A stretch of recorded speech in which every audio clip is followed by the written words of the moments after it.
ایک شخص دوسرے شخص کو کچھ سوالوں کے جوابات دینے کے لیے بار بار اکساتا ہے کہ مجھ سے ہوشیار اور زیادہ علم والا کوئی نہیں ہے۔ وہ شخص کہتا ہے کہ میرے پاس 3 سوال ہیں اور آج تک ان سوالوں کا جواب کوئی نہ دے سکا۔ کیا تم میرے سوالوں کے جواب دو پاؤ گے؟ اور اگر تم نے میرے سوالوں کے جواب دے دیے اور میں تمہاری زندگی بھر غلامی کروں گا۔ اور دوسرا شخص کہتا ہے اگر ایسا ہے تو آپ اپنے سوالوں کو ملاحظہ فرمائیں۔ اور پھر وہ دوسرا شخص اپنے سوالوں کی شروعات بوچھاڑ کرتا ہے کہ اگر اللہ کا اس دنیا میں وجود ہے تو وہ دکھائی کیوں نہیں دیتا؟ اور میرا دوسرا سوال یہ ہے کہ تقدیر کیا ہے؟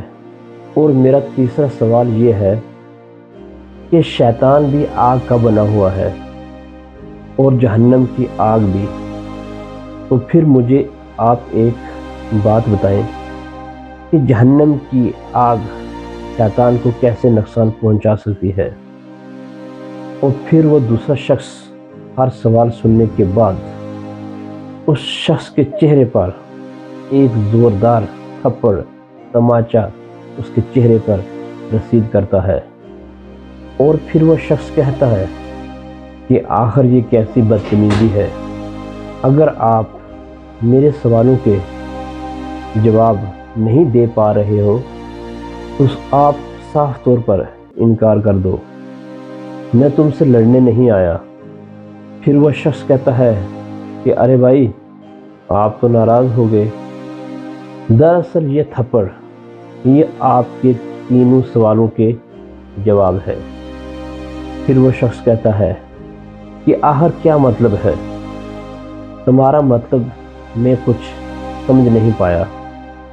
آپ کا پہلا سوال تھا کہ اللہ کا وجود اگر اس دنیا میں ہے تو پھر وہ دکھائی کیوں نہیں دیتا؟ ابھی میں نے آپ کو تھپڑ مارا، کیا آپ کو اس کا درد ہوا؟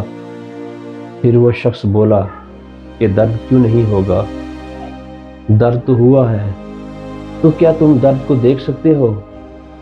پھر وہ شخص بولا کہ درد کو بھلا کیسے دیکھا جا سکتا ہے؟ درد کو صرف محسوس کیا جا سکتا ہے۔ تو بس یہی تمہارے پہلے سوال کا جواب ہے۔ اللہ کو صرف محسوس کیا جا سکتا ہے بلکہ دیکھا نہیں جا سکتا، جیسے درد کو نہیں دیکھا جا سکتا، صرف محسوس کیا جا سکتا ہے۔ اور تمہارا دوسرا سوال یہ تھا کہ تقدیر کیا ہے؟ اچھا تو تم یہ بتاؤ کہ آپ جب میرے پاس آئے تھے کیا آپ کو یہ معلوم تھا کہ میں آپ کو تھپڑ ماروں گا؟ تو پھر وہ شخص کہنے لگا کہ بالکل نہیں۔